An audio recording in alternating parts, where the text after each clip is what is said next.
Well, the one that I'm most involved with is the UX Design and Applied Innovation Masters.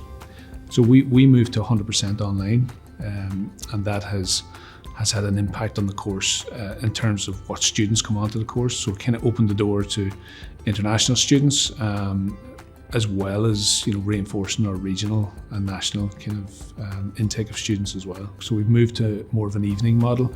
This semester, for example, you're attending every Tuesday evening between 5 and 7. So it means you can stay on at work and you can attend class then, or you could actually look at engaging that slightly differently. So if there's a lot of team projects as well, it means you have less time to take off work. So every module runs for 8 weeks. So a typical 10 credit module will run for 8 weeks. And out of that time, you'll only spend 1 day outside of work. Everything else will be done in the evenings, and only 1 evening a week. So it's ideal for students that are working. If you've got that time set aside where 1 evening a week you're attending class online, and then once every 8 weeks you take 1 full day off work. So it's ideal for people that are working. It's less impact on your working life. The course is delivered over 18 months. The way that works is you start in January, you run through to June, and then you're back in September to Christmas. And then you're back in the following year then from January to September again, and then you finish your final module over that last summer.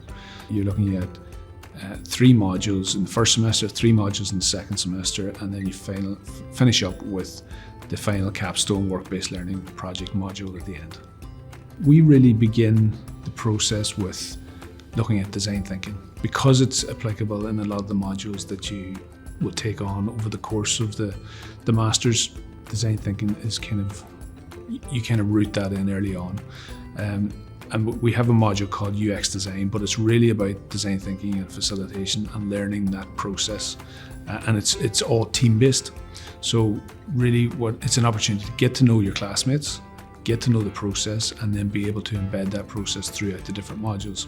So we have modules in UX design. In semester 2, then you'll go into user interface design, which is more focused on the kind of digital outputs and prototypes, whereas the design thinking element of it is really about learning that process early on and how to get to a point where you can almost provide innovation on tap, and that's something that companies really find appealing.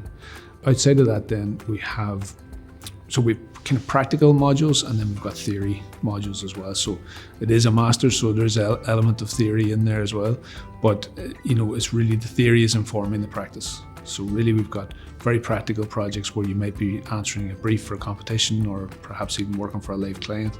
And that's kind of within the UX and UI modules, even into emerging tech as well, where we start to look at the likes of AI, VR, and so on. So there's opportunities to play about with that kind of technology as well.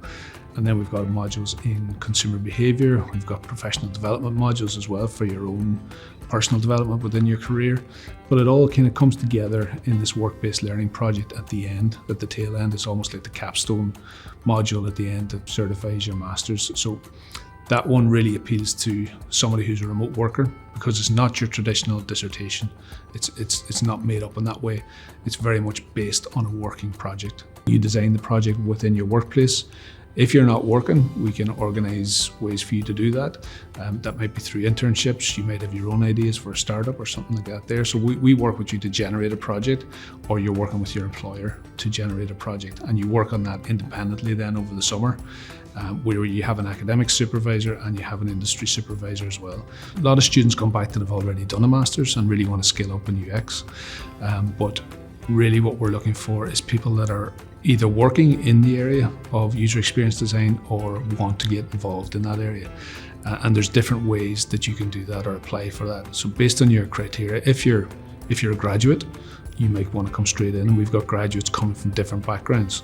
So it's not necessarily design. We do have graphic design students because it's an easy fit for them, because they go straight into user interface design and that it's familiar territory for them. But we've students coming from animation, film backgrounds, digital backgrounds, but also coming from retail, customer service, and people that are interested in designing products or service for end users. And that's often can be somebody who's just really good at research, perhaps even good at interviews or interviewing people. So there's different skill sets.